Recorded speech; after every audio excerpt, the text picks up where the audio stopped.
Good evening, everyone, and welcome to the Moscow Board of Adjustments meeting for Tuesday, February 26th.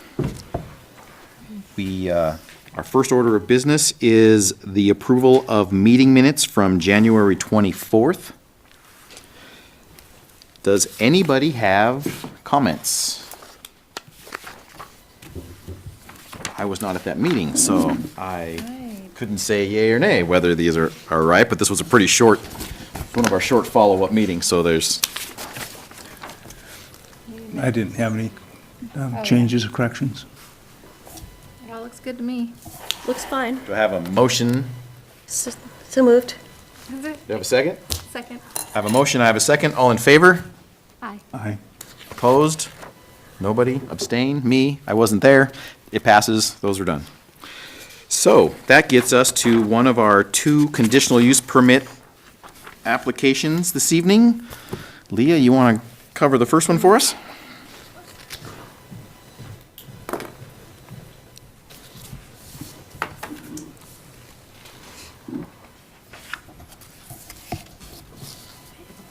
Hello, everyone.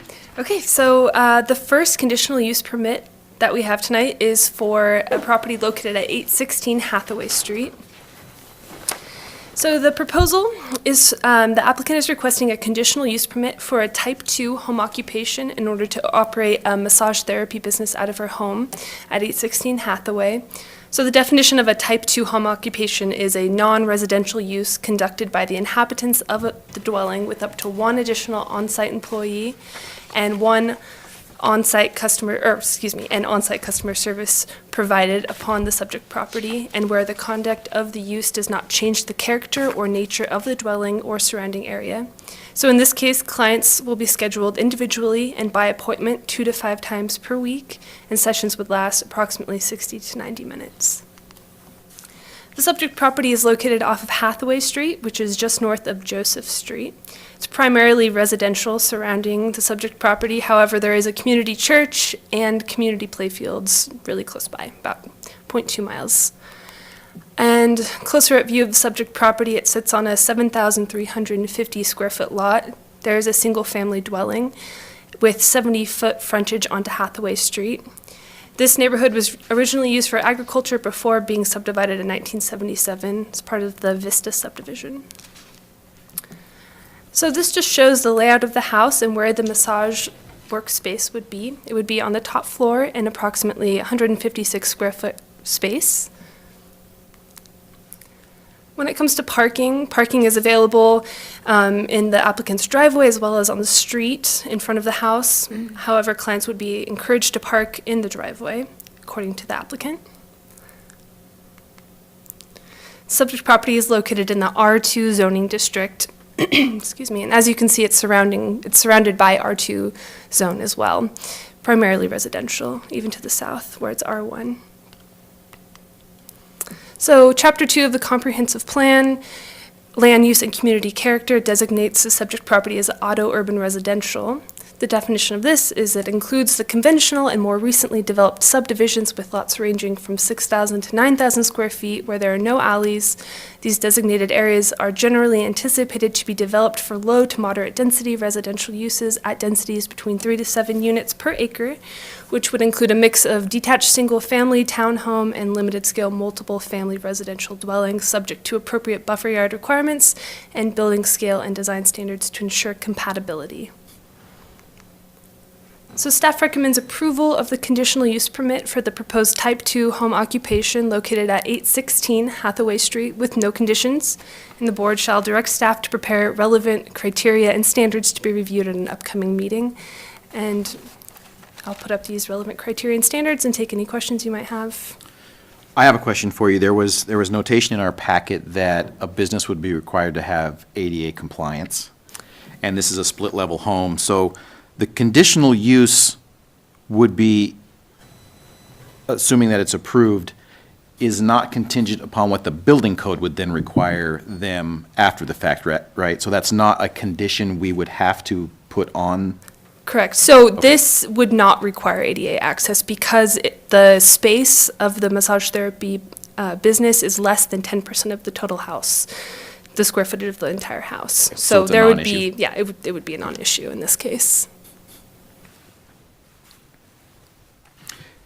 Any other questions for staff? Not really. No. Not for me. Thanks, Dave. Thank you.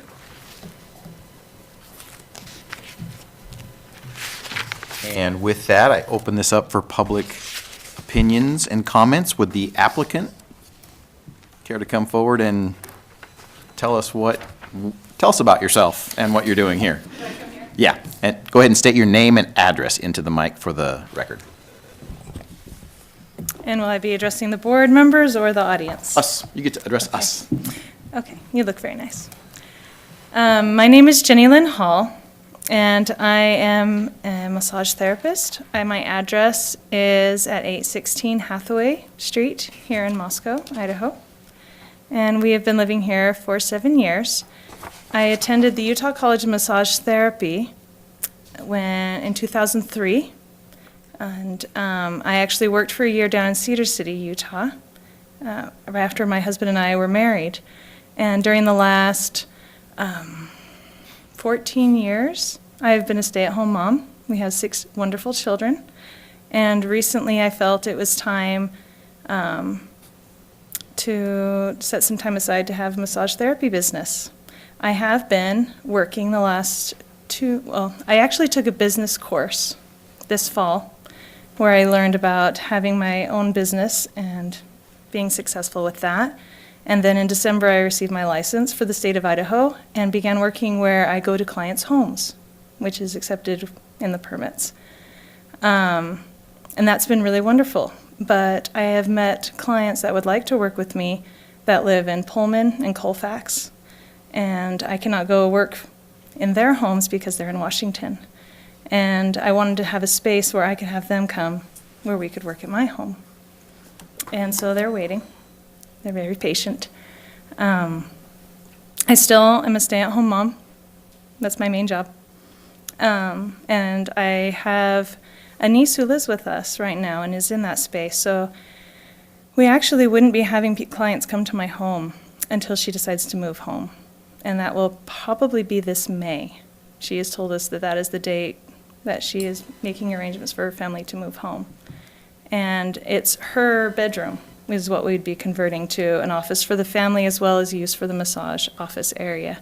And I would just like to have that set-aside area that can be respectful and clean and kid-free for when clients need a space to come and I can't come to their home. Do you have any questions for me? Any questions for the applicant? Sure. I'm Lorene Sorensen. I don't know if we've met yet. It's a pleasure. Thank you. So you've been doing the massage therapy for a little while, and does this mean you have a sense of about how many clients you would be serving at your home address? I do. I do feel it would be 2 to 5 a week, 5 at the very most. I've been working with clients about once to twice a week so far. I worked on a lot of clients in the month of December. There was a lot of purchases for Christmas presents at that time, and the volume was fuller. Since then, I think I've worked on maybe 5 clients in January and February, and I imagine that, with the flu season and people recuperating from the holidays, it's a little less now. But that's what I expect it to be in the future. Okay. I have one more question for you. I know you mentioned that you would be laundering all the linens used in your practice in between clients, and I haven't researched this, but are there any state or local ordinances governing the laundering process? I know that because I used to have my office in a building that had a variety of body workers in it, and the blue ribbon linen people used to come and go and leave bags and leave clean stuff and pick up bags. Is there any issue about the ability of your at-home laundry to provide an up to standards laundering for your equipment? I do not believe there's an issue. I have called the health department to ask if there are any codes or anything that I needed to be aware of as a massage therapist.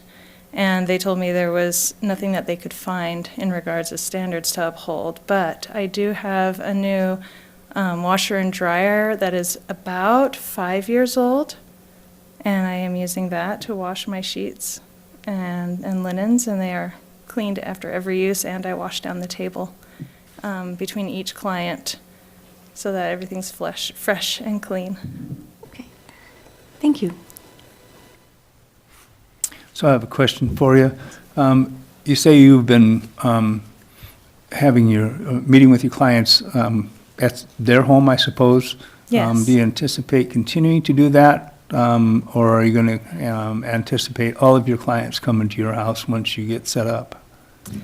I think, as I said, it wouldn't be until May that I would Right. get this set up in my home.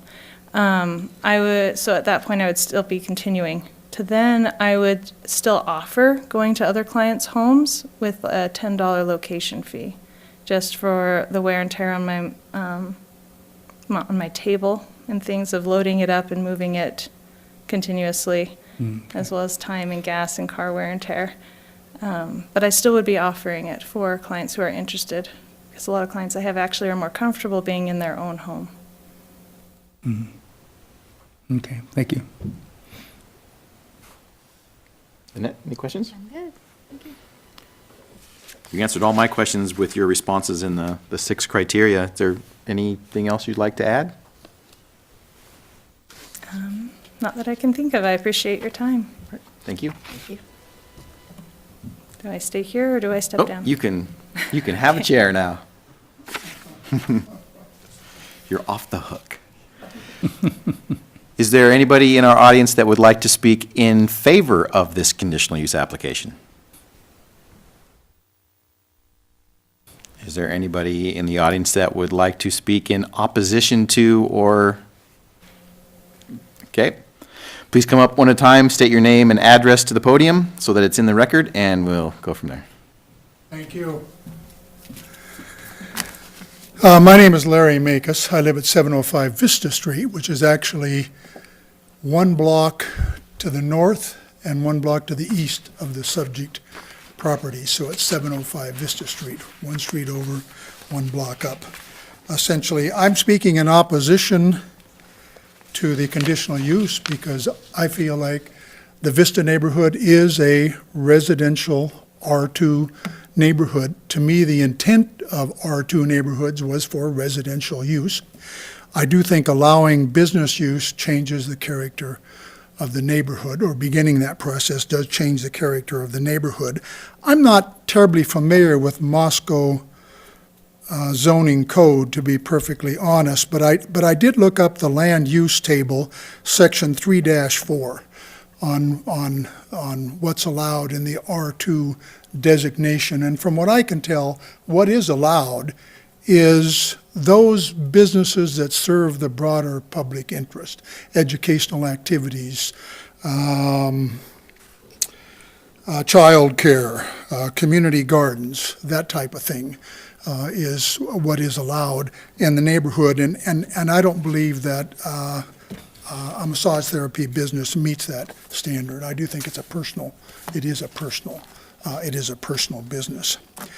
The second issue that I would like to bring up is the Vista addition, which this house is part of, does have restrictive covenants, deed restrictions in the Vista addition that specifically prohibit business activities.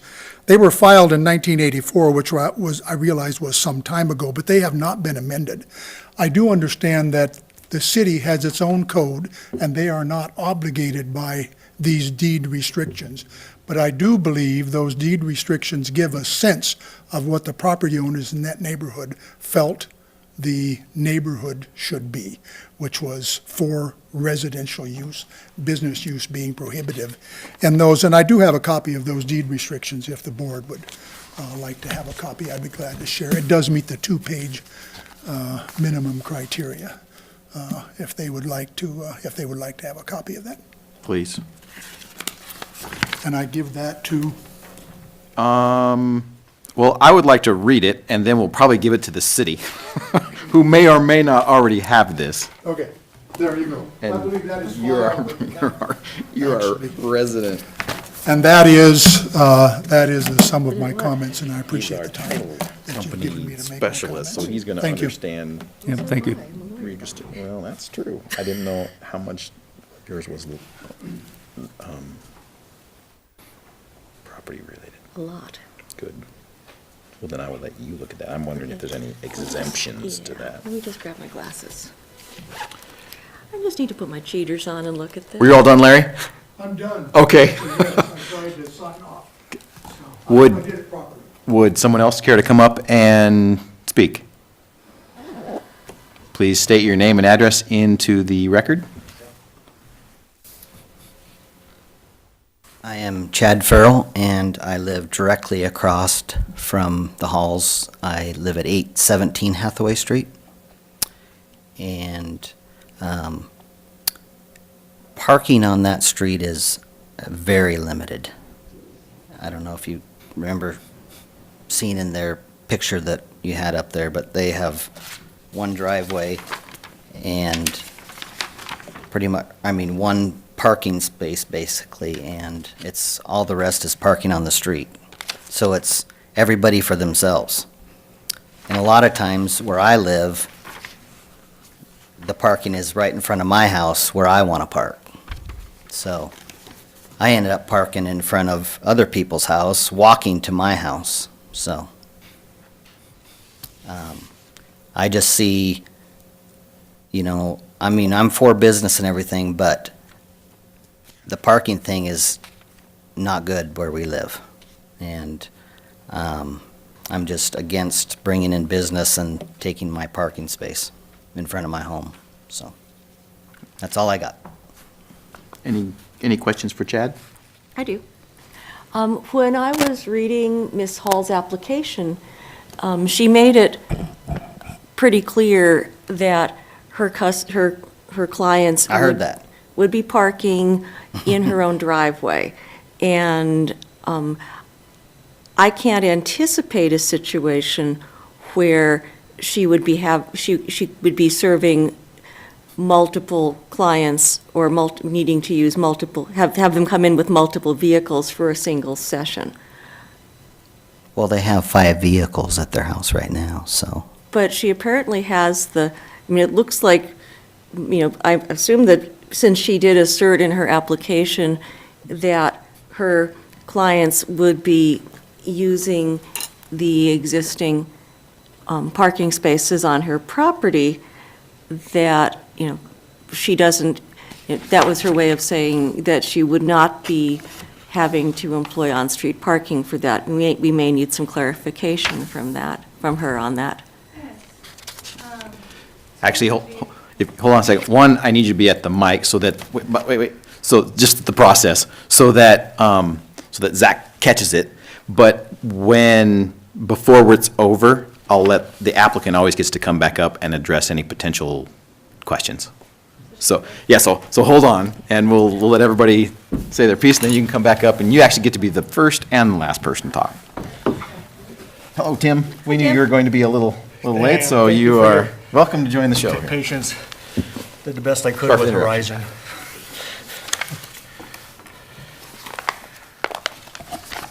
Any other questions or comments for Mr. Farrell? No, not for me, no. Okay, thank you. I think I saw one more person who had their hand raised.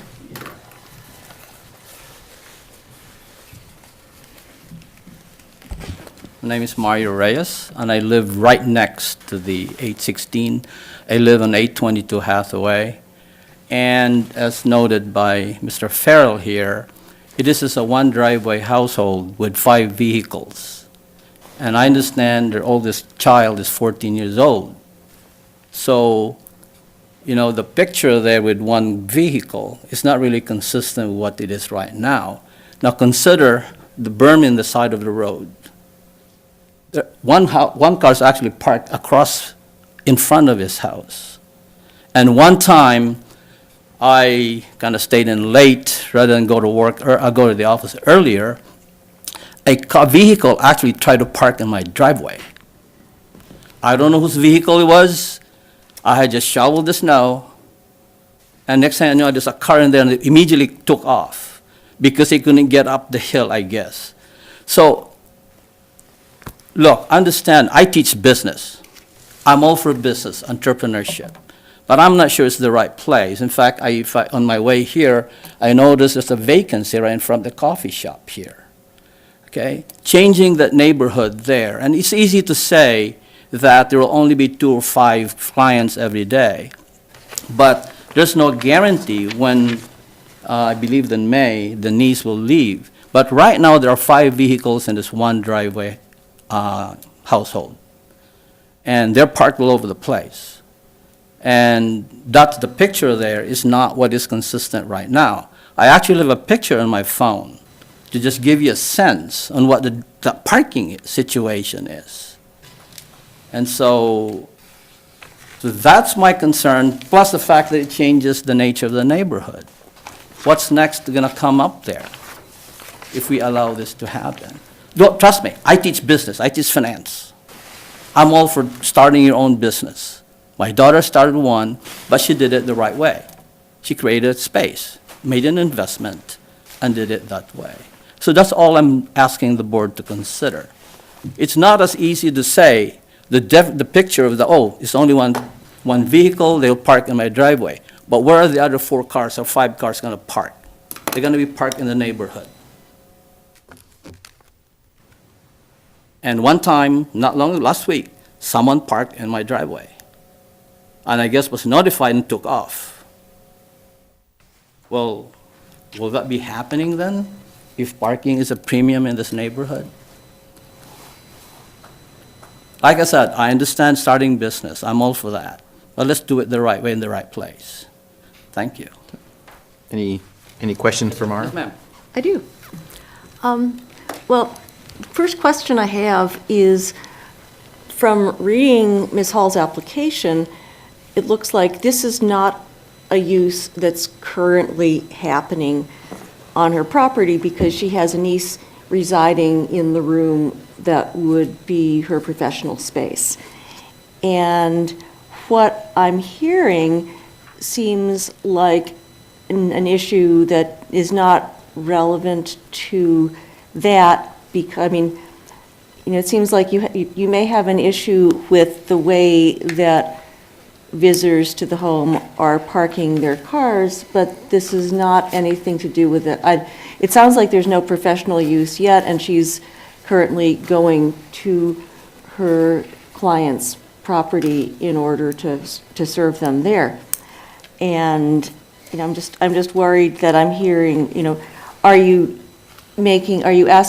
asking a question about the way the family is currently using their parking and trying to use it as a judgment on the parking that would be happening in the future, because we won't know that until we I understand, that's why we're expressing the concern right now. I understand they haven't started yet entertaining or having, what do you call it, guests or clients, clients in the home. But given the current parking situation, how will that change? Well, I have one more thing I've noticed, because I've just done a quick read of the CCRs here, that the homes are entitled to have each one at least two off-street parking places. And so, I think, I agree with you that it's highly irregular that somebody who is coming, I assume these are social visitors who are coming to their home now, and that somebody would park in a neighbor's driveway in order to visit somebody else's house seems like that might have, how many times did that happen? I don't know. I just happened to be there late. I don't know if it happens all the time, but that's about my point. I don't know what's going on because I'm not there. I usually go to the office around 8, 9 o'clock, and I don't come home till 5. It just so happened that morning, because I was shoveling snow, I left later. And I just noticed there was a car, and then it took off. So, I'm tempted right now to put a camera. Right now, all I'm saying is, these are not visitors. There are 5 vehicles in this household. And was this a vehicle that you normally see across the street at Yes, their they're home? parked there. In fact, one black sedan is permanently, or right now, permanently parked in the driveway. And they have a Suburban, there's a white sedan, there's a black sedan who's parked right in front of Mr. Farrell's house. And I don't know if there's another minivan there. There are 5 vehicles, and I have a picture on my phone. And so how will that come May, right? If those number of vehicles remain, they have to park them somewhere to allow for the clients to come in.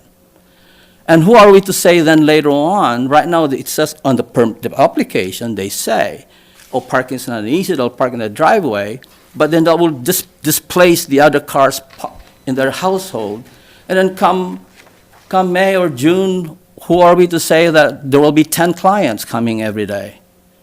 Or 15 clients coming every day? Every week, I'm sorry. Not too many on one day. That's my biggest concern on, and it will change. That will change the neighborhood as a result of this request. And right now, I'm saying it's based upon what I see.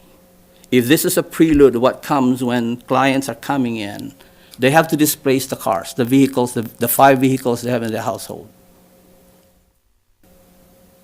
I don't know if I'm making sense. No, I hear you. Thank you very Okay, much. thank you.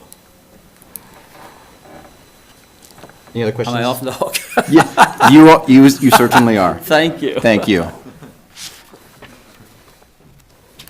Anybody else care to come up and speak in favor or in opposition to this conditional use permit? All right, the applicant could come up if you would like and address any questions. And if I may, we also did receive 2 letters. One of them was received within the 5-day before the 5 days leading to Okay. the hearing, so I can hand that out to you. We also did receive a letter today, so it's up to your discretion whether you'd like to see that or not. But I can pass out the first letter to you. Let's do the first letter because it meets the timelines. Okay. And then the other one, without knowing whether it's for or against, it didn't meet the timeline, so we'll not include it, just because it just doesn't. I don't want someone to complain because we accepted or rejected something that didn't meet the timeline. Thank you. While she's giving us this, is the city aware of the ordinance or the local CCRs. The recorded covenants. covenants?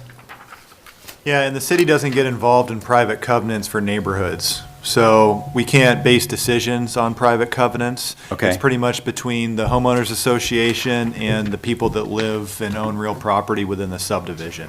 Okay. So as far as we're concerned, Yeah, just we did. because they have covenants against that use, we wouldn't be able to enforce it, and we couldn't take that into consideration Okay. as far as the decision. Fair enough. Well, that's something that, with our titleist specialist and our lawyer on the board, we can discuss that amongst ourselves. While he reads that, I'm going to read this into the record. It is from Claudine Zender at 803 Hathaway Street in Moscow. And it says, "Greetings, we are neighbors of 816 Hathaway Street, for which a conditional use permit has been requested. This letter is to advise you that we have no objection to the operation of a massage therapy business at this location. We have spoken with the Halls and understand the nature of the business, which we believe will not be detrimental to the neighborhood. Sincerely, Claudine Zender." And it was received on February 14th. Copies, I think. Yeah, can circulate that around, but Yeah. that everyone Yeah, heard. we all have them. So with that, would you care to come up and address any concerns? Okay, please state your name into the record again so that all of our radio listeners can hear. Are we on live radio? I think so, we're Is it actually on KR TV is this too. KRFB? Live radio? We're If I knew I was on the radio, I would have gotten dressed up prettier. you're on video too. So my name is Jenny Lynn Hall. Would you like the address again? Sure, but it's 16 the applicant. Hathaway. Thank you. In Moscow, Idaho. I guess how would be the appropriate way for me to address this? Should I address the questions directly that were proposed, the concerns perhaps? Sure. That would be the best way. And I would state them from a response standpoint because parking is always a, It is a concern. what's a good term? Well, it's a concern, but it's always a judgment call. It's not a factual call. So address the concerns, how you think this would operate, quantity, frequency, those types of things. No, that's wonderful. I suppose, I feel like the greatest concern is with the parking, so I will start there. I recognize, and I guess validate the concern. I understand people's feelings of my neighbors, and I care about what they are sharing this evening. I appreciate them coming forward with their concerns. That's exactly what this time is for. Currently, we do have 5 vehicles, but they are not all ours. 2 of them belong to my niece. She had one and has recently purchased another one and is in the process of selling her black Nissan. She has posted it, and whether or not that sells before she leaves in May, she will take them with her. And we also have a vehicle that we are attempting to sell, a white van that is not parked in the parking space. It's actually parked in the grass on the side of the garage. So our parking can and does hold 2 vehicles in the driveway. I have one vehicle, a Tahoe, that I use for my children, and my husband has a small white car that he drives. And that's one reason why I wouldn't be using this as an establishment until my niece leaves, because she does need to take her 2 vehicles with her. There is room right in front of my house for 2 vehicles to park. The van is parked not in the driveway and not on the street. It is on the side of the garage, out of the way.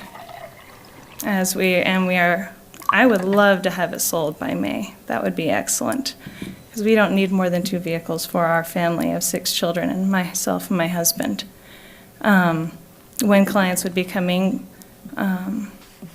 we would make sure there is a space for them in the driveway, whether it's parking right behind my vehicle or not.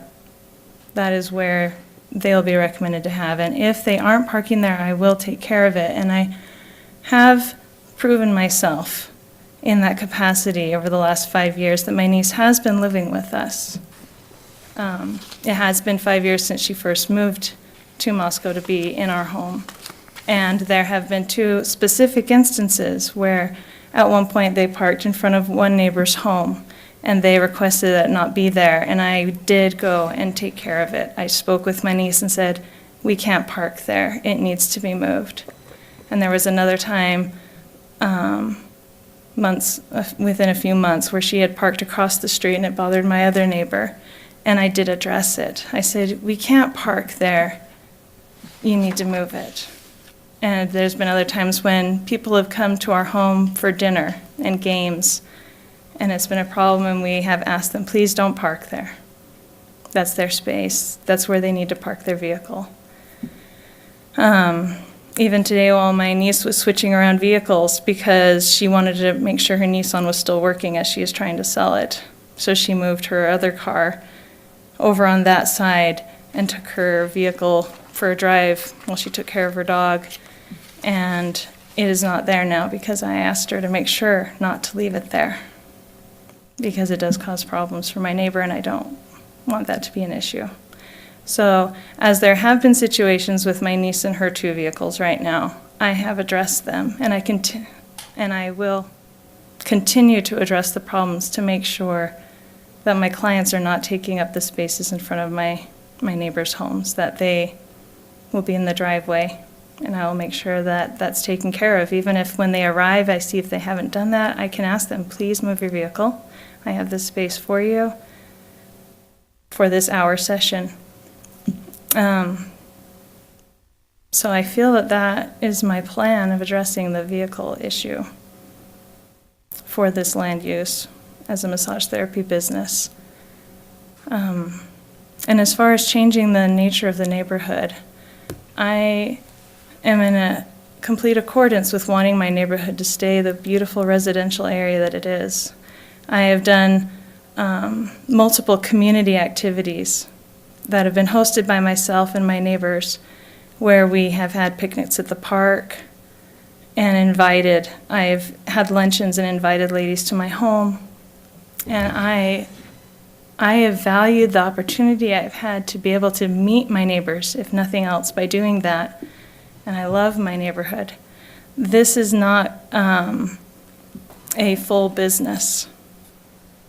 This is a part-time, small thing as a mother, which is what I'm doing mostly, first and foremost of all, that I will do just once a day, twice a day. I have actually marked out my schedule very carefully so that my time isn't taken away from my family. That this is a service I provide to help offer a holistic healing, creating a safe space where I can help both body and mind in a very respected, clean environment.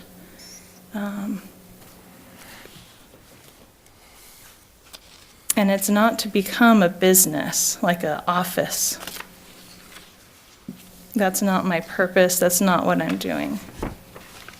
It was simply the convenience of allowing people who live outside the state to have a place where we can work together in a clean environment, that I could provide that for my clients.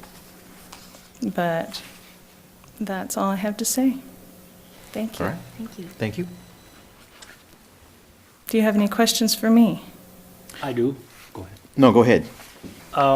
Regarding the parking again, I thought I read it, but maybe not. What would be the hours that you would provide this? So currently, what I have set aside for my clients is that I'm willing to work 1 hour in the mornings, and it's I give them a space of between 9 and 12 Okay. on Wednesday, Thursday, Friday. And that's an hour to an hour and a half within that time limit.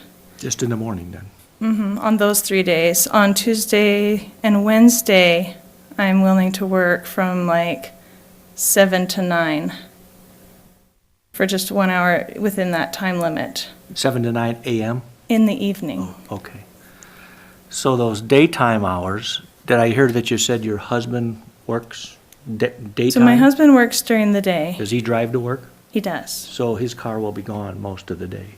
It is. Okay. He's normally gone Monday through Friday. He leaves about, some mornings he leaves earlier, but he never leaves That's later okay. than 8. But the point is that eliminates pretty much one more car. It does. Okay.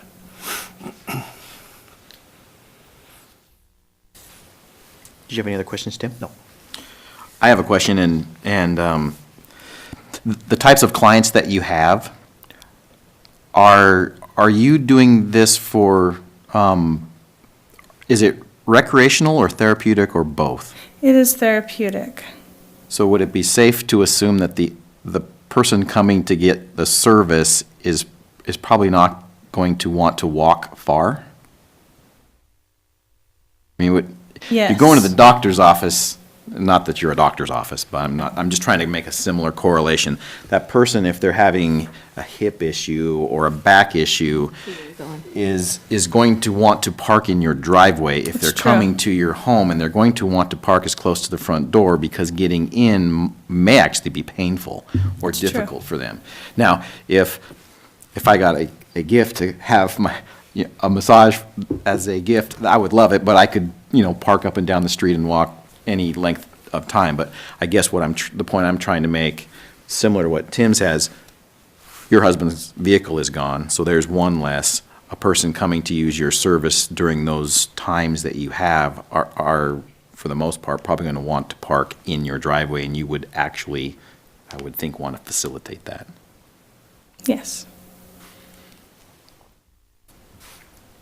I actually have a question for the city, if it's proper to ask them. What are the rules about on-street parking during the hours Ms. Hall is referring to in that neighborhood? I can answer that question because I live across from a park, and no one owns the on-street parking in front of their house. And That's what I anybody thought. can park anything, anywhere, anytime. And unfortunately, people don't come to the park for an hour, one at a time. So I feel for what's being said, but that's, it's just, Open park. it is. Yeah. It's first come, first serve. And so, and I So it's work not a to get neighborhood, along so we with- don't have with my permitted neighbors, parking. especially when there's lots of snow. So, I mean, we can talk about this as a group more, but realistically, the city owns the street, and so no one owns the spot in front of their house. That's consistent with the because I also live in a very traditional, family-oriented residential neighborhood. And I live on Hay Street, which only permits parking on one side, but on that one side, it is first come, first serve.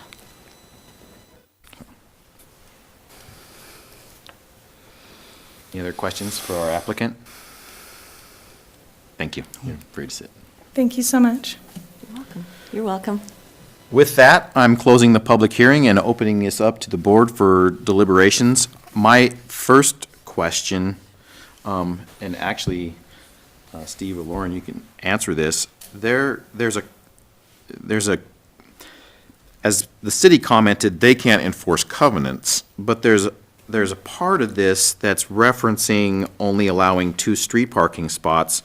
So for the comment that I just made about street parking, I don't know how. Off-street parking Yeah, how, spots. but how can private covenants the streets parking? I don't understand how the covenant can enforce that any more or less than the city can enforce. Yeah, I looked at that, and initially I thought it said 2 street parking spots, and then I realized it said 2 off-street parking Right. spots. Meaning that Oh, every gotcha. time you I build, misread that too. when you build a Off-street. home, you have to create your driveway and your forecourt so that you can put 2 vehicles there at a minimum. And, yeah, I think that the private covenants, unless it were actually a private road that the city was not maintaining or providing services to, CCNRs could not have any impact on the usage of street parking. Okay. Did you have any other comments after having read this? Well, the only thing, and this is just by the wayside, that the language in the covenants referring to, attempting to make an absolute prohibition on any commercial uses may be unconstitutional as a restraint on commerce. If there is a city zoning, as long as you're abiding by the zoning rules of the area and then the conditions where you could have a conditional use permit, I don't even know that you could make a covenant about that. Steve, comments? I mean, you deal with title stuff all the time and covenants way more than I ever would. I'm sure my house probably has covenants, I don't even know. Well, when people purchase a piece of property in a subdivision, if they have restrictive covenants, that's what they're for. And people, whoever developed the subdivision, developed them with those purposes in mind. If somebody wants to go outside of those covenants right there, they need to go back to the developer and not necessarily to the developer, because the developer might not be no longer there, but to the subdivision and make an appeal to change the covenants, or to get get an amendment to the covenants for a purpose that they might want to do. And in this case, it says that no commercial uses, and so I think that putting commercial business in that residential subdivision is a violation of the covenants. Who enforces covenants? Well, the subdivision. And a lot of times there's homeowners associations, and that's different. It has the same purpose, and it has the same, they set the same criterias. The homeowners associations are ongoing, and so there is somebody who is overseeing the homeowners association at all times. Once the covenants are in place, that's what the people purchase when they buy the lot. They buy it subject to those conditions, and so I don't think a person can violate those conditions without going back to the neighborhood and getting consensus from the neighborhood saying that. So I think they would have to, personally, I would have to petition the neighborhood and get, letters of support from the majority of the neighborhood. I'm just. Is that, I is don't that know. actually not what this meeting is?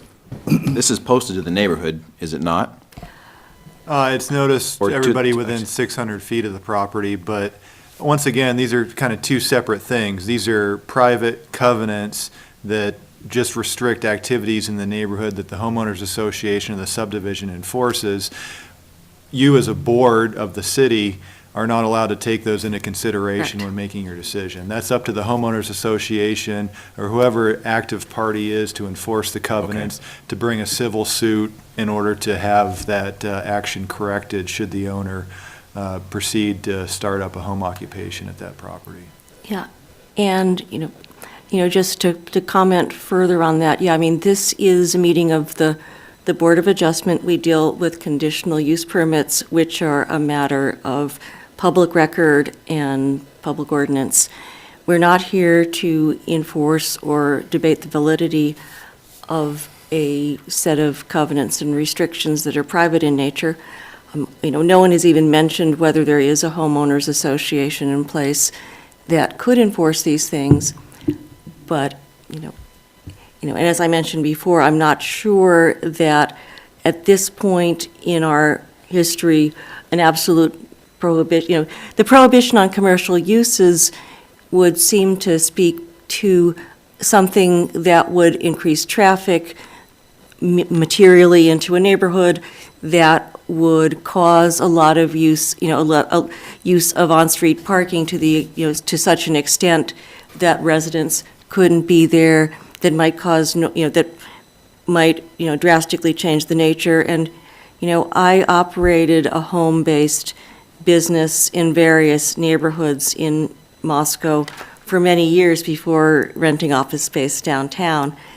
And it wasn't anything that would have an impact. I know many people that are operating very quiet, very, operating a commercial use to the effect that, that you are doing something in your home by which you are making some money. That would be almost impossible to track at this point, because there are telecommuters all over the place. There are people who are working in a virtual office scenario. There are people who might be day trading with securities, or who might be, say, running an eBay business, none of which would be bringing the kind of traffic. You wouldn't have trucks coming and going. And so, I've already taken us into the weeds about whether a prohibition on commercial use would even touch the kind of business that Ms. Hall is talking about, but really, it's not relevant to the hearing we're having here. Any other comments? No, sir? None from you? Steve, any more? No, I don't have any other comment. Do I hear a motion? I move that we approve this use. I second. So I have a motion, I have a second. All in favor? Aye. Aye. I think that's a Is that a no? Abstain or what, I don't know. It's a no. opposed. Okay. And aye. So we're 4-1. The motion passes.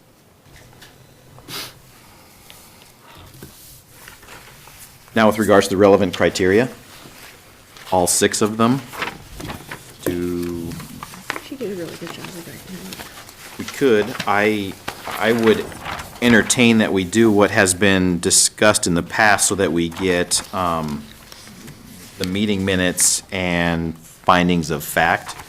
I feel most comfortable when we direct staff to Yeah, I provide agree, those. I So agree. if there's no, well, I'll let someone make a motion, but it sounds like these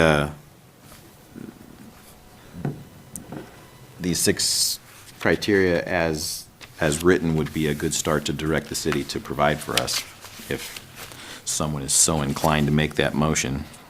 So moved. A second? All in favor? Aye. Aye.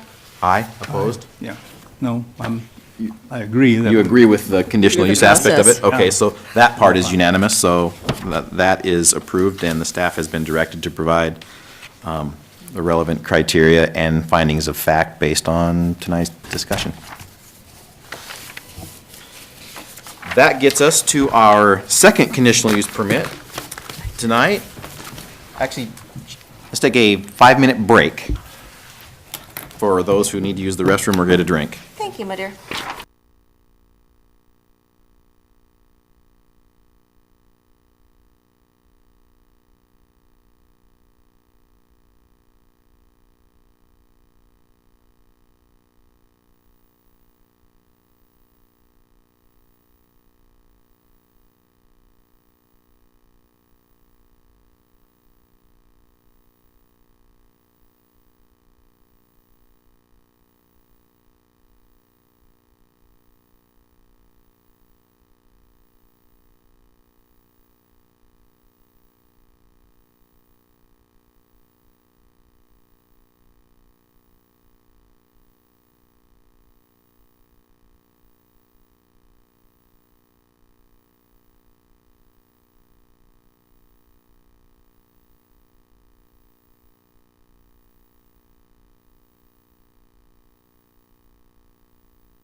Welcome back. We are here for round two, and at the podium is Leah, who is going to describe our second conditional use. All right, thank you. Okay, so we have another conditional use permit, as you said, for a property located at 155 Southview Avenue. The proposal is for a new police station, and the police services facility, which is the official name, it contains 16,000 square foot administration and operations building, 4,000 square foot storage and evidence processing outbuilding, and public and secure parking spaces on site. So the property is located at the intersection of Main and Southview Avenue, as well as Myrtle Street, which runs here, which will be developed, and I'll talk a little bit more about that later in the presentation. Access will be from Southview and also from Myrtle Street as well. In all, the site is a total of 2.31 acres. It's relatively flat, and there's no buildings on the site. It's currently undeveloped. Properties to the north and west are also currently undeveloped. To the east, there's the Grove, which is a multifamily development, and to the south, there's a few commercial businesses, including Pepe, hope I'm pronouncing that right, Machinery, Moscow Auto, a construction contractor, and self-storage facilities along the highway there. The property is located within the motor business zoning district, as well as the properties to the north and south. They're also in the same zoning district. To the east and west, these properties are in the R4 zoning district, which is the most dense residential zoning district. So there's no minimum or maximum lot area or lot width within this zone. The purpose of the motor business zoning district is to, quote, provide for the location and grouping of compatible uses having similar operation as they involve enterprises which depend primarily on the transient motor vehicle-based trade. By concentrating such uses, the city intends to increase public convenience when utilizing such services with the regulation to allow such activities to render the maximum service. And so there is one correction here in the comprehensive plan section. In the packet, I wrote the description for auto urban residential. It's actually auto urban commercial. And so the corrected description of that zoning district, where the future land use is for this property, reads to provide commercial services in developments that are motor vehicle oriented or those which require large amounts of land. These areas should be located adjacent to existing commercial developments and along major arterials where vehicle traffic can be accommodated. Developments within these designations should be required to provide significant landscaping, which would be applied to enhancing areas along street edge, screening parking lots, and buffering adjacent uses. There's also an objective in section 5.9.5 under emergency services, which reads, to plan for and provide the efficient and effective delivery of emergency police and fire protection and emergency medical services to the community today and in the future. And following that, an implementation action of the objective is to locate, plan, and maintain emergency service facilities and resources necessary to meet the needs of current and future residents of the community. So there are existing sidewalks in the area along the north and west sides of the subject property. And according to the development agreement of Indian Hills 9th edition, Myrtle Street has to be developed if any commercial lots within the subdivision are developed adjacent to Highway 95. So the development of this site does trigger the development of Myrtle Street as well. So along with the street development, they will also be required to put in underground utilities and a sidewalk.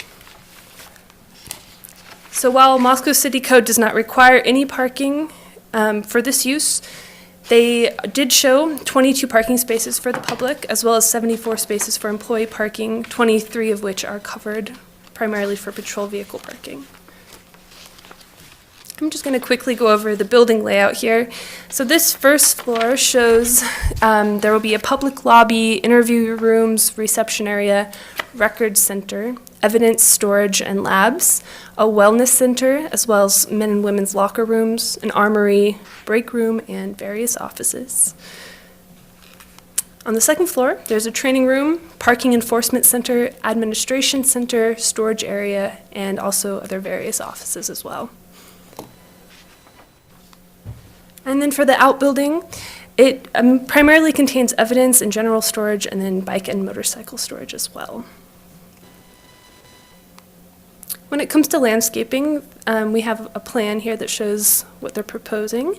And so because the eastern edge of the property here does abut an R4 zone on the other side of Myrtle Street here, they are required to put in a type B landscape buffer, which is 12 feet wide. Additionally, parking lots require a 3-foot landscape buffer anywhere that they abut a public right-of-way or adjacent properties. So this is just showing their plans to follow through with the requirements. So all submitted plans show the required landscaping, and plantings will all be checked prior to the issuance of any final certificate of occupancy.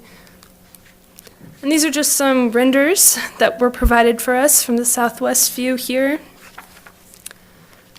and the northeast view as well. So staff recommends approval of the conditional use permit to construct a new police services facility located at 155 Southview Avenue with no conditions. And again, board shall direct staff to prepare relevant standards and criteria to be reviewed in an upcoming meeting. Here are those for you to review. And any questions? Any questions for staff? Oh, yeah. Thought you might. Go ahead. Okay, first thing is where it says, and this appears on the second paragraph of page 4, it says that there's a condition for Indian Hills 9th edition that prior to the development of any of the commercial lots within this subdivision, that Myrtle Street be developed. It sounds like you're talking about a concurrent development, and I'm just curious what the word development means in this context. And who's doing it? Yeah. Because it almost sounds like there's, so development for residential purposes, development meaning putting in the services and utilities that are needed on that. Where's the word defined? So in this case, it would just be, again, putting in underground facilities, paving the street, and putting in sidewalks. So when in the future the rest of that area is developed, that will already be in place. So Myrtle Street is not a complete road yet? Correct, it does not, Oh, yes, okay. and I can go back on the map here and show you. So it shows, this is Myrtle Street here, so you can see the outline of it. However, there is no road there currently. So who would have to It's- do that? The city? It would be the obligation of the underlying subdivision developer, and so that generally would be worked out between the city and the owner of the property, who paid for those improvements. But it's our understanding that the owner of the property is going to be paying for the development of Myrtle, because that was originally tied to Indian Hills 9th subdivision. It's actually originally tied to Indian Hills 8th, where the Grove was, and they just wanted to defer the construction of Myrtle, and so we entered into a development agreement in order to be able to do that. Indian Hills 9th ended up platting these lots at a later date. We carried that condition over, and so it would be tied to a building permit being pulled on one of those commercial properties that you see that are vacant in the motor business zone there, so. And I do have one more question. Sure. And this is something that was relayed to me by a resident of Moscow that couldn't be here tonight. But he was wondering why why is the new police station going to be so far from the city center? Especially since since parking is, it's cool that it's there, but parking is not required, and it could increase the response time to many areas of our town. So I think I can speak to this just a little bit, but as far as I know, there was no other sites that they found that met the required land area that they needed to develop this closer to the center. And I know that they were looking at other sites as well, but it met all the criteria, and they found that this was the best suited site for the development. And Mike, perhaps you can speak more to that. Applicant could surely talk about that as well, but they mainly constrained with the current facility and just limited where they currently were, and pretty much crammed in that location. And we're exploring other locations within the downtown, like Leah had mentioned, and this location just presented itself, and it was a choice that was 2 or 3 down the line, but it was the best choice that we have at the time, so. Okay, thank you. Any other questions for staff? Thank you. Okay, thank you. I'll put this on.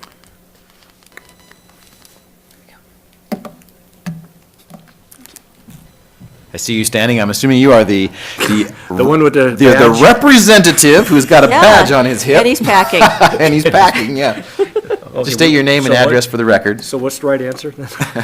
Tyson Barrett, I live at 2635 Wild Rose. I'm a captain for Moscow Police Department, and thank you for that presentation. We appreciate it. I'll open it up right now to questions, and then if you want, we can revisit the reason for the placement. Maybe just to reiterate the question that Lauren just had, I may actually have my own response because I've heard it during other conditional use permits in the downtown. The response time, I'm assuming a police officer doesn't leave from the police station every time there's a response, so you've got people out and about anyway. And in addition, it's so cramped downtown, I've actually been in line at the light when lights go off. And so I almost think the response time may actually be hindered sometimes from downtown, But they but, gotta go out an alley. yeah, to get but on and sometimes the alley is blocked. I've All heard those that state- too, so I will let you address that. First off, I can't hear myself very well. Is it going in the mic? Yes. Okay, so those are valid points, yeah. So we're actually going to have increased or a better response time for emergency calls based on the new placement because we're going to come out on the Southview and hit a 4-lane highway. We can get to anywhere in Moscow on an emergency call within minutes. Right now, as you pointed out, we have to stop and wait for traffic. Oftentimes, we get blocked in on Washington. Sometimes we have to back up and turn around. We have a one-way alley to exit. Other than that, we're headed south. So once you come out from the police department on an emergency call, you're very limited on directions that you can travel. So if you have to head south, you have to cross Washington, go to Jefferson, go to 6th Street, and then head south. Or if you want to head north, it's pretty easy once traffic lightens up. But once you come out there, you have 3 lanes on a one-way street at a traffic light. So very often, if we're heading west, or if we need to head north or even east, we're kind of in a real poor spot, safety-wise, to make those corners or head north. Again, our response times are going to be excellent as far as emergencies go. And as you pointed out, our officers don't always respond from the station. In fact, that's one of the things that we try to avoid. Officers should go to the station to write reports and do some of the things they need to do, eat lunch, take care of other business, but we expect our officers to be out on patrol when they're not taking calls. Oftentimes, they respond to calls from when they finish another call. So as far as response times, I think we're going to have better response times. And when we have the non-emergency calls, time isn't of the essence all the time. It might take a minute or two longer to get across town. So if that answers your question there. And as far as parking, right now the police department takes up 10 dedicated stalls that are for police only. We take up another 12 all-day parking spots along the, on 5th Street on 4th Street along the Federal Building. So you have 22 spots potentially that we're taking up. So that's premium parking for motor business downtown. It also is a detriment to the public trying to come in to meet with the police because there's no place for them to park. So having this facility on the south side of town with dedicated, not only on-street parking, but I think 22 spaces in the parking lot for the public to use is a very good use of the land. To answer the other question on why we didn't look downtown, more in the core, we did. We tried the recycling center. Our citizens said that's just not going to work. They like the recycling center where it is. We had another look at a vacant property where Dumas Seed was, that we wouldn't fit on that, and then we're running into the same thing that we have right now, where we're coming out onto one-way streets again. A Street's narrow, and we have Almond, and you have Asbury, which are one-ways going opposite directions. So it really didn't help us to go there. We looked at the Federal Building. Gritman was planning on maybe selling the Federal Building to the city and then backed out at the last minute. We need a couple acres of land to put this facility on, and this is really the only place that the city could find to put it. And we are going to see some expansion possibly to the south or maybe more to the east, but that was the best place for the price. I know they'd looked at some other properties, but they were the prices of downtown land are astronomical, and it just really wasn't affordable. Can you address for the record spatial needs? Because clearly the building that you have is very limited in square footage, and what you have proposed here now is, I don't know, from a percentage standpoint, and how that Orders of helps. magnitude. Yeah, it's quite a bit bigger. We're growing as a department, we're growing as a city, we're going to continue to grow as a department. We've added a few staff positions and patrol positions. The spacing that we have right now, our detectives are stacked on top of each other. Our infrastructure as far as the HVAC system, when we use computers in certain office spaces, they overheat. We're going to take and put sliding glass windows in one office just into a hallway to mitigate the heat. Our storage room, we really don't have any storage. We currently house 8,800 pieces of property across 4 places. Our main evidence room, we have 2 old jail cells. We utilize Gormley Park, the old swim center there, and we use a Connex box out at the city shop. We have to store our bicycles, all our other equipment out at the shop. So this facility is going to allow us to store everything that we have all in one place and have some extra parking. It's also going to allow us to grow into it. This is a facility that's going to last for 50, 60 plus years, probably even more. So the extra space that we have in lockers, office space, property, records, those things are going to continue to grow as we grow as a city and as a police department, so we need to be able to grow into that space. So we do have a little bit of extra space to grow into. If that answers your question. I have a question. Is anything at the city shop gonna be stationed at the new station? So currently, we have a parking area out there on the east side of the city shop. So the vehicles that we have parked out there would be parked at the new police department. We have an outbuilding that's going to be added, as you saw in the diagram. So anything that we have extra that we need a place to store, we have a storage building on site, so we don't have to use the city shop for that. That'd be nice. I noticed, I don't know how relevant it is, that the numbers for parking in one packet is different than the other packet. That was just what we had from 2016 when they were looking at another location. And that was just a needs assessment that the architect had put together for the project. And so it was more of just a recommendation as to how many spaces they should provide. But yeah, they're different based upon the site plan that we've put together for this project in this particular site. So. Okay, that was more of a curiosity than anything relevant to the situation. I have a question for you. What's the plans for the existing station we have right now? Okay, so the city, part of this, the general obligation bond, the city would use that building and spend, I think, approximately $1.5 million to renovate it and make it a space for other city offices.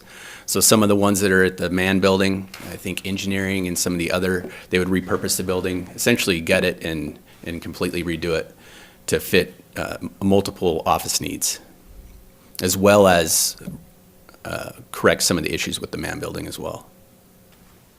So if the city people were to park on those 8 or 10 parking spots in front of the current police officer's building or over by the federal building, then those parking spots wouldn't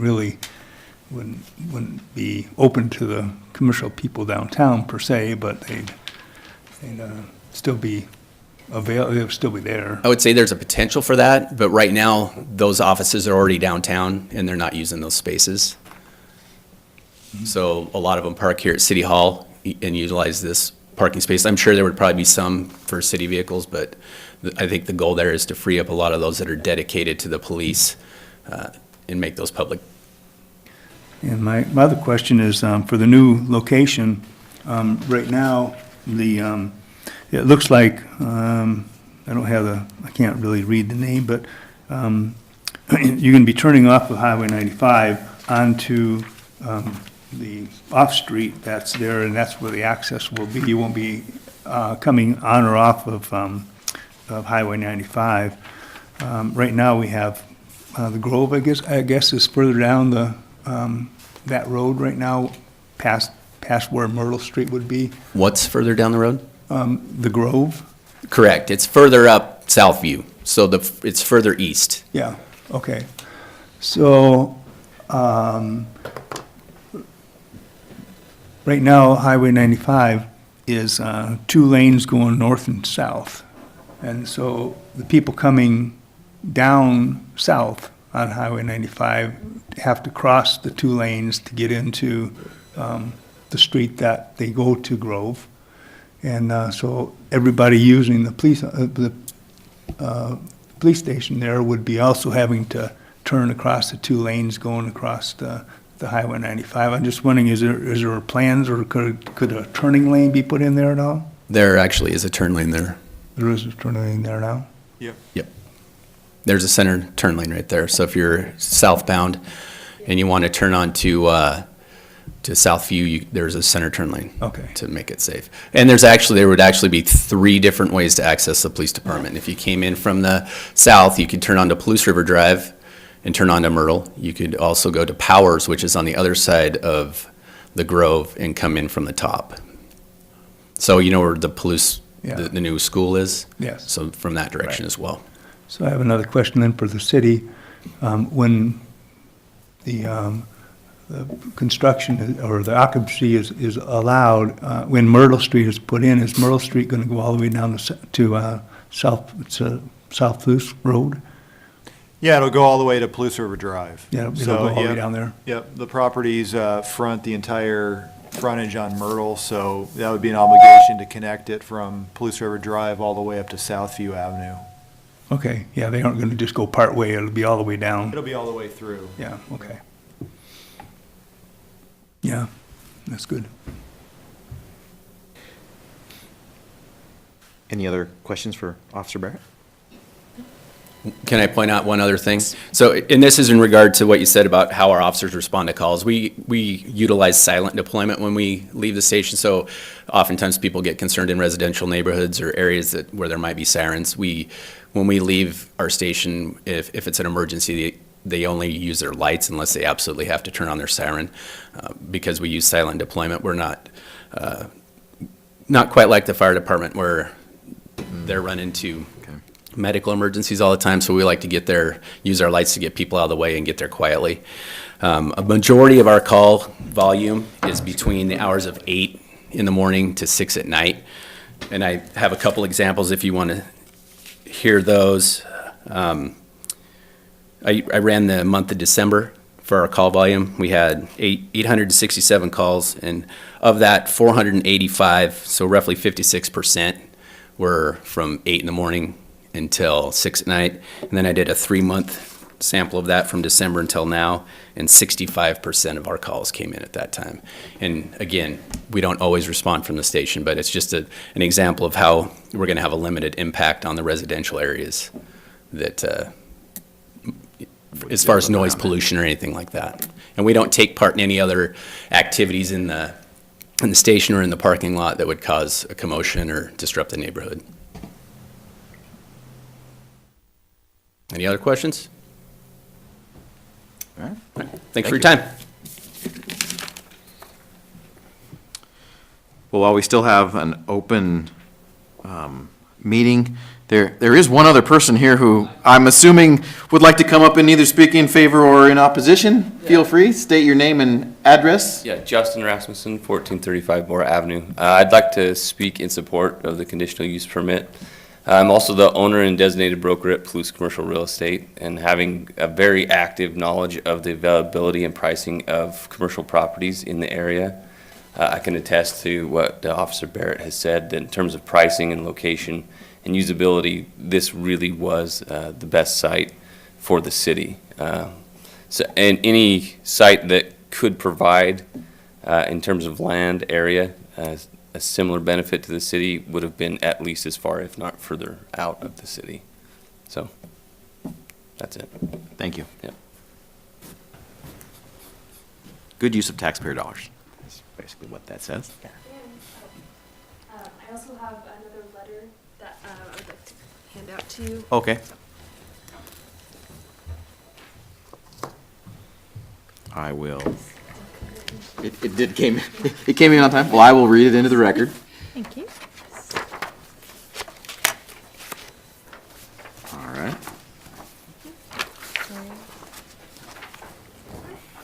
As Lee is handing this out, this letter is from Victoria Seaver at 121 North Lily in Moscow. I am a member of the Sustainable Environment Commission, which is meeting at 7:15 this evening, and therefore cannot attend in person. I have reviewed the packet. I have attended many city council meetings regarding the new police station, including recent presentations leading up to the board's meeting on February 26th. I saw no negative issues in the proposal's packet. Should any arise during the meeting, I won't be there to take that in. However, as extensively as this proposal has been considered, I do not expect any notable problems to arise, if any at all. I wholeheartedly support the proposal for conditional use at Southview Avenue for a new police service facility and trust the board to tweak anything needed if there should be anything. I am excited to see this much-needed project on an excellent site moving forward. Additionally, I'll take the opportunity here to state that I would be over the moon if the solar panels were to be installed on the facility, especially given its southern exposure, and would urge full consideration be given for that implementation, if that is something the board might want to make note of during deliberation. I am not aware of any potential concerns and would support solar power for the facility. Respectfully, Victoria Seaver, 121 North Lily, Moscow. I suppose I can comment on that. I don't know that our conditions could require solar power.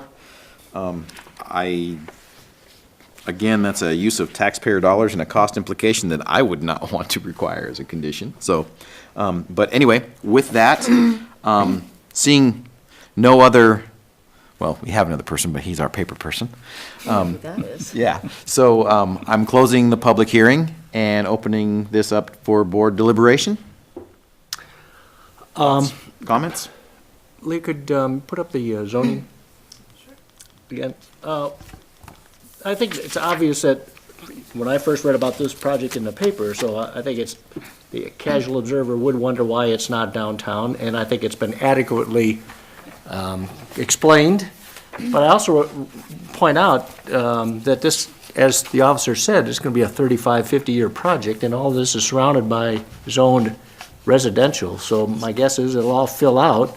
So what you see today is not what you're going to see later on, and so I think that's something to take into consideration. And the other comment that just you just thought about when you said solar panels, because I did write a little note, is the city familiar with LEED? Is that in the state of, is there a requirement, like there's in the state of Washington, for public buildings to meet certain LEED standards? And if, is that something that, yes, there is a cost, but of course the premise is that over time, the savings in utility, energy would offset some of the costs. I just wondered if that's part of the plan or part of the design of the building of the architects.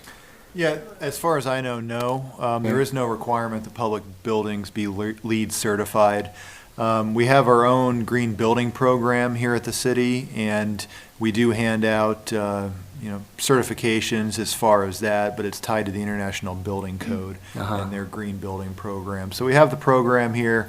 We don't necessarily do LEED just because of the second party or third party inspections and the cost of those that are required. But as far as I know, the orientation of the building in order to have passive solar amenities that was the reason why the building was oriented in that direction.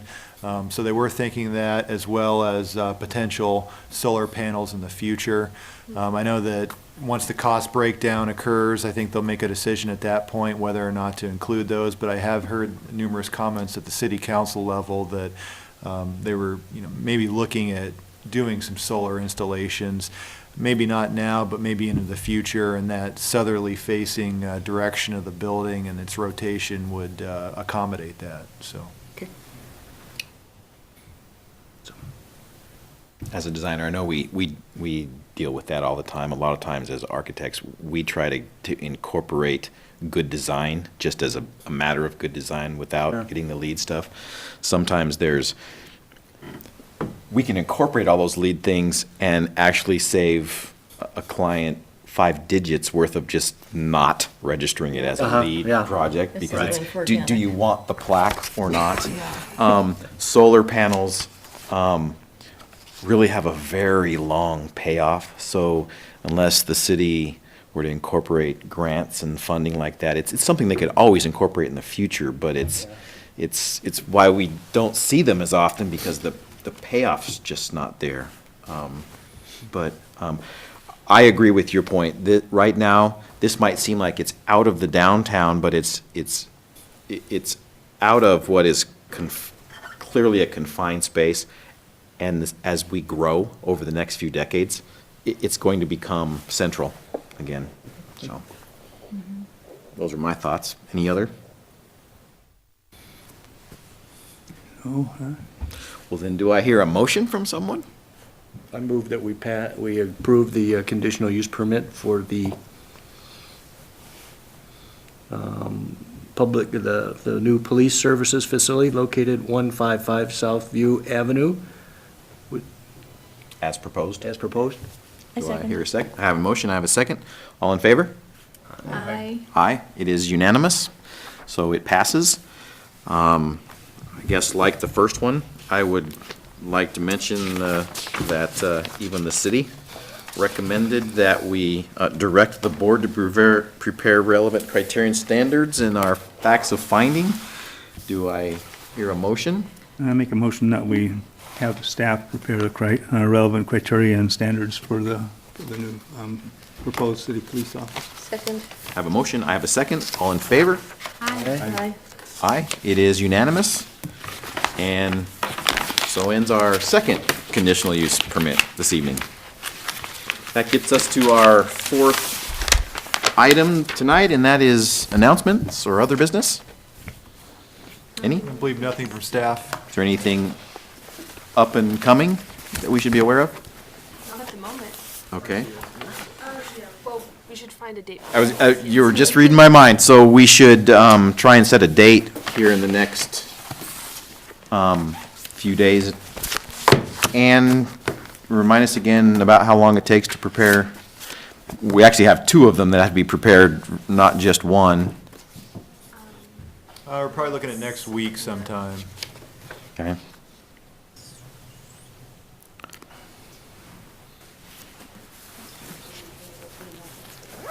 I'd like to stay away from Wednesday night, We all get on our phones to see what our lives are like. This is Ash great. Wednesday. I'd like to stay away from Wednesday and Thursday and Friday.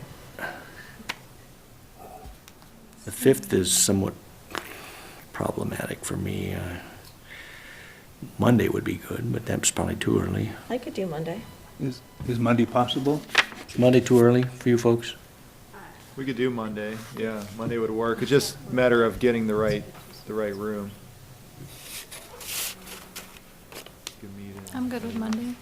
City council meets on Monday, so that's, You could do it at you the know, man it's a building. problem for some. But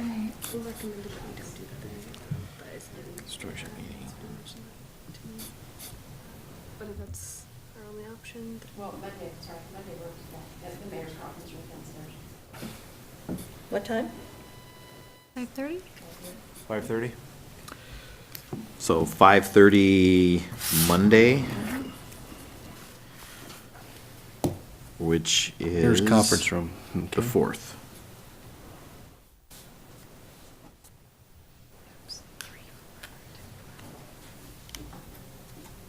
All right. Do I have a motion to close? So moved? Second? Second. All in favor? Aye. Aye. Aye. That is unanimous. We're done. Thank you.